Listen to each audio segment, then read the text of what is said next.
जय माताजी मित्रों, मारी चेनल ममतानी रसोईमां तमारुं स्वागत है। मित्रों, आज आपणे बनावीशुं लीली चोळीनुं शाक।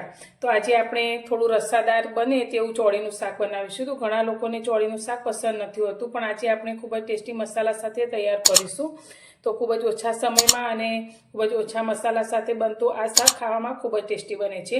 तो अत्यारे शाक बनाववा माटे मैं लीली चोळीने आ रीते झीणी समारी लीधी छे। કેટલીક ચોળીમાં आ रीते दाणा हता तो दाणाने पण આપણે ફોલી અને સાથે મિક્સ કરી લીધા છે। તો અત્યારે આપણે વજનમાં લગભગ 250 ગ્રામ જેટલી સમારેલી ચોળી લીધી છે। તો હવે તેનું આપણે શાક બનાવીશું।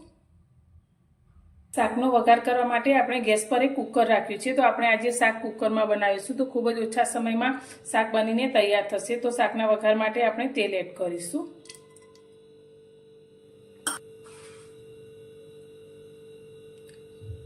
तेल આપણું થોડું ગરમ થઈ ગયું છે, તો તેમાં આપણે થોડી રાઈ એડ કરીશું અને રાઈને આપણે થોડી ફૂટવા દઈશું।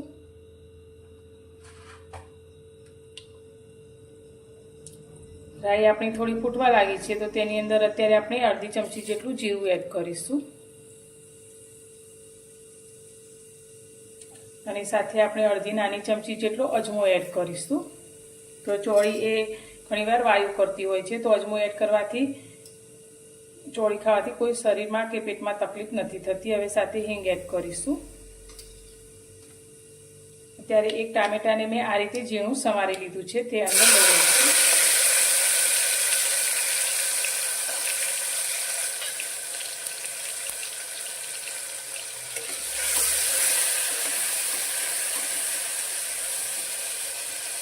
अत्यारे आपणे गैसनी फ्लेम एकदम स्लो करी दईशुं।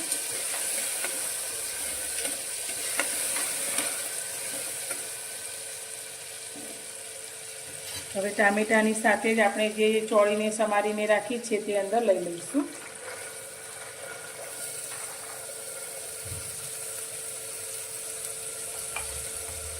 અને ચોળીને સારી રીતે મિક્સ કરીશું। હવે અત્યારે આપણે શાકના ભાગનું મીઠું લઈ લઈશું।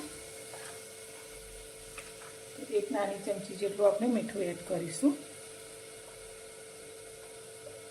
अर्धी नानी चमची आपणे हळदर एड करीशुं।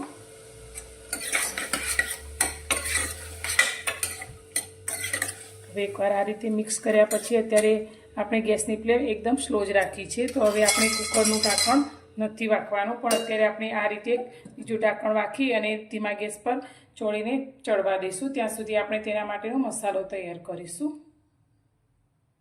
શાકનો મસાલો તૈયાર કરવા માટે મેં અત્યારે નાનો મિક્સર જાર લીધો છે। તેની અંદર અત્યારે મેં 15 કળી નાની લસણની લીધી છે, તે અંદર એડ કરીશું। લસણ ના ખાતા હોય તો સ્કીપ કરી શકો છો। સાથે આપણે 2 લીલા મરચાં લીધા છે, જેને આ રીતે ટુકડા કરી લીધા છે। સાથે આપણે એક ટુકડો આદુનો લીધો છે। હવે આપણે આ શાકને ઘટ રસાવાળું બનાવવાનું છે, તો તેના માટે શાક ટેસ્ટી પણ બને અને રસાવાળું પણ બને તેના માટે અત્યારે મેં કાચા સિંગદાણા લીધા છે, અડધી મુઠ્ઠી જેટલા, તે અંદર એડ કરીશું। અને સાથે આપણે 2 मोटी चमची भरी अने आ रीते सेव लीधी छे, बेसननी सेव, ते अंदर एड करीशुं। तमे सेवनी जग्याए कोईपण बेसननुं फरसाण लई शको छो अने ते ना होय तो तेनी जग्याए तमे 2 चमची बेसनने शेकीने पण उपयोगमां लई शको छो। हवे आ बधी ज वस्तुने आपणे मिक्सरमां क्रश करी लईशुं। मसालामां आपणे 2-3 चमची जेटલું पाणी रेडी अने बधा ज मसालाने आपणे पीसी लीधो छे। तो आ रीते एकदम पेस्ट जेवो आपणे मसालो तैयार कर्यो छे। तो हवे तेने आपणे एक बाउलनी अंदर लई लईशुं। આપણે આ મસાલાને કચરો નથી રાખવાનો, પણ આ રીતે થોડું પેસ્ટ જેવું થાય તે રીતે ક્રશ કરવાનો છે।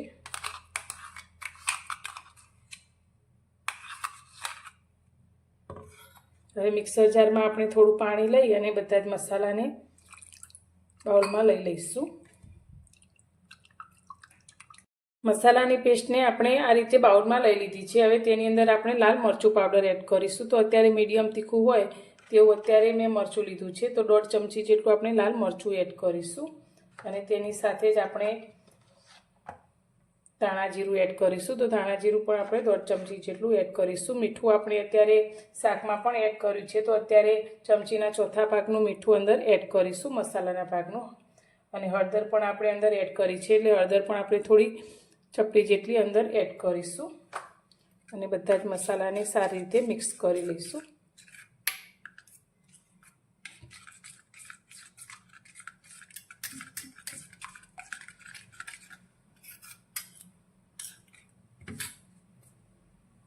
હવે આપણે શાકને જોઈ લઈશું.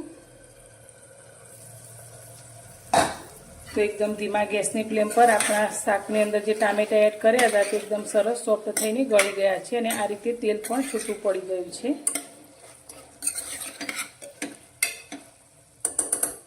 તો હવે આપણે જે મસાલા પેસ્ટ તૈયાર કરી છે તેને આપણે શાકની અંદર લઈ લઈશું.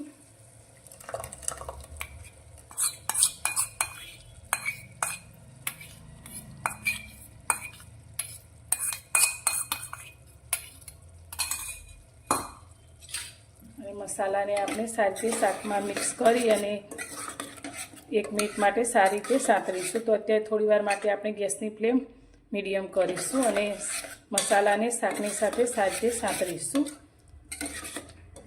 મસાલાને પણ આપણે શાકની સાથે સારી રીતે સાંતળી લીધા છે. તો તમે જોઈ શકો છો અંદર આ રીતે તેલ છૂટું પડી ગયું છે. તો હવે તેની અંદર આપણે શાકનો જે રસો કરવાનો હોય તેટલું આપણે પાણી અંદર એડ કરીશું. પણ પાણી અત્યારે આપણે ઠંડુ અંદર નથી એડ કરવાનું. ઠંડુ પાણી એડ કરવાથી શાકનો સ્વાદ એકદમ ફીકો પડી જશે. તો અત્યારે આપણે થોડું ગરમ કરેલું પાણી લઈશું. તો જે બાઉલમાં આપણે મસાલો લીધો હતો તે બાઉલમાં અત્યારે મેં અડધા ગ્લાસ જેટલું થોડું ગરમ કરેલું પાણી લીધું છે તે અંદર એડ કરીશું. તો તમારે જે રીતે રસો રાખવો હોય તે રીતે તમે પાણી એડ કરી શકો છો. હવે સારી રીતે મિક્સ કરી લઈશું.